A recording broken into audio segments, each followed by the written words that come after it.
memory works.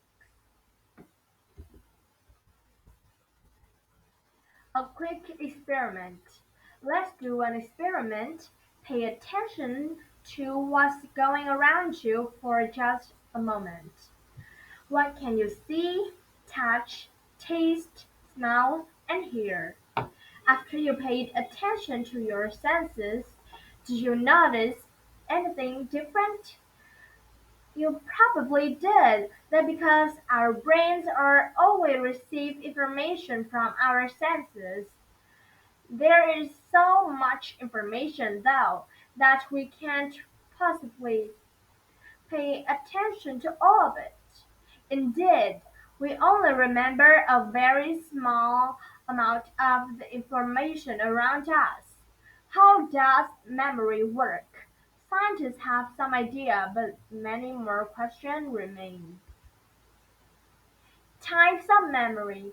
Scientists often talk about two types of memory: working memory and long-term memory. Working memory is how to deal with information in the moment. The words you are reading right now and the conversation you just had with a friend are part of your working memory.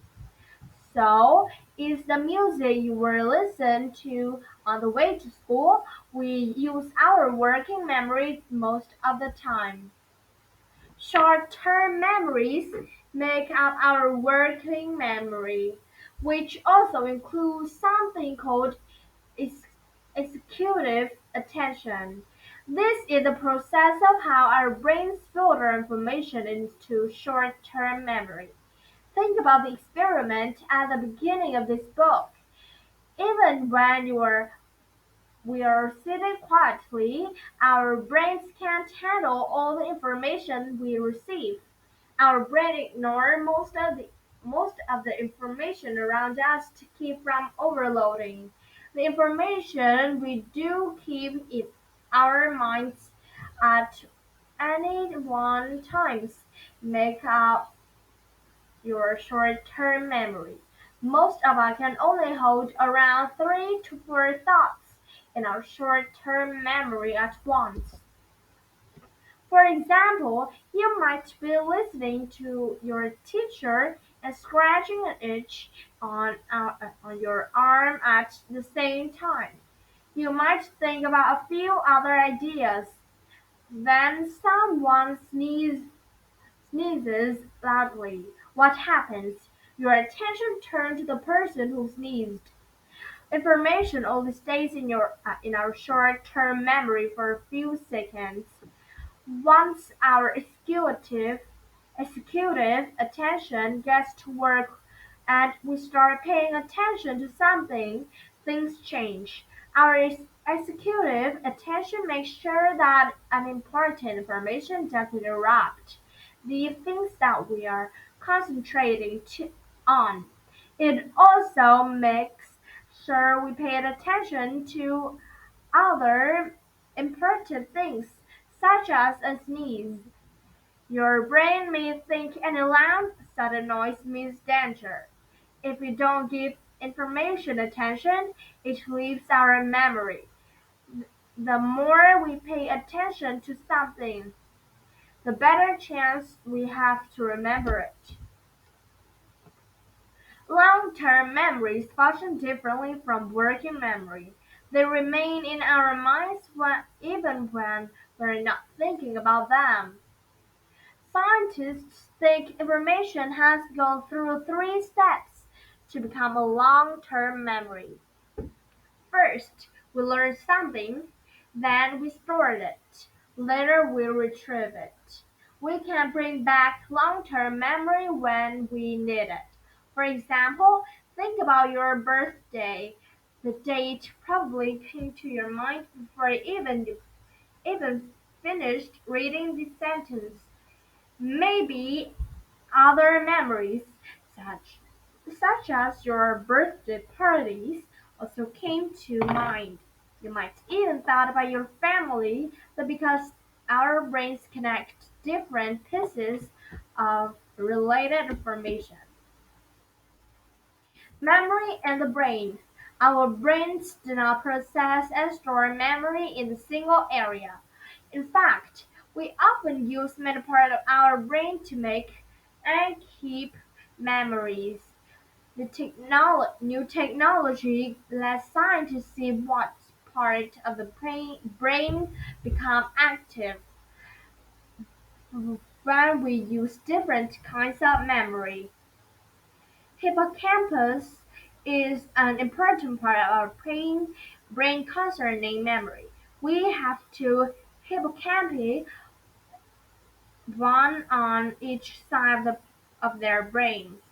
Scientists aren't exactly sure how hippocampi work, but they turn short-term memories into long-term memories.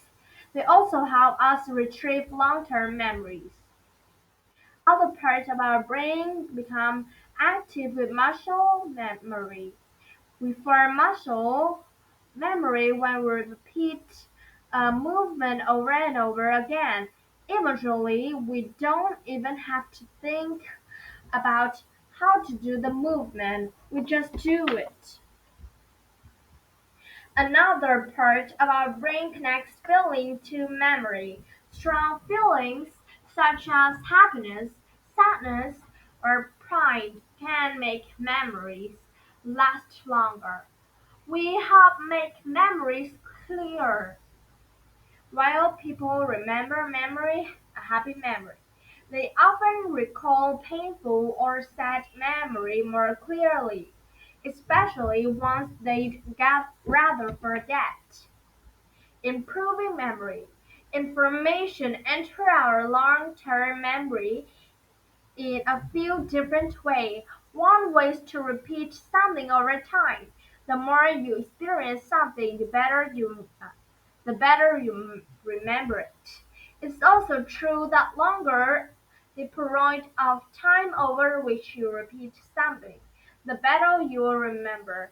This is why studying every day helps you do better in schools. You will remember more if you study 1 hour for a day for 5 hours for 5 days than 5 hours in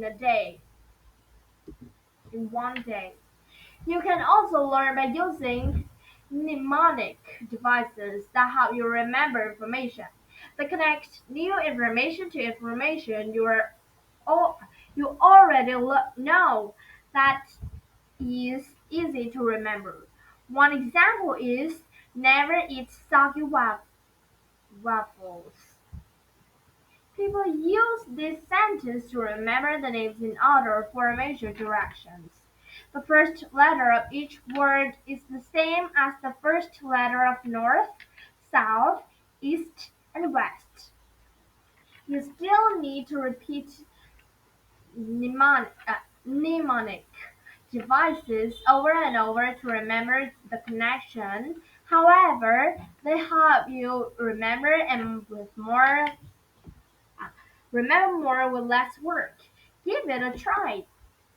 Mysterious memory. We learn more about memory every year.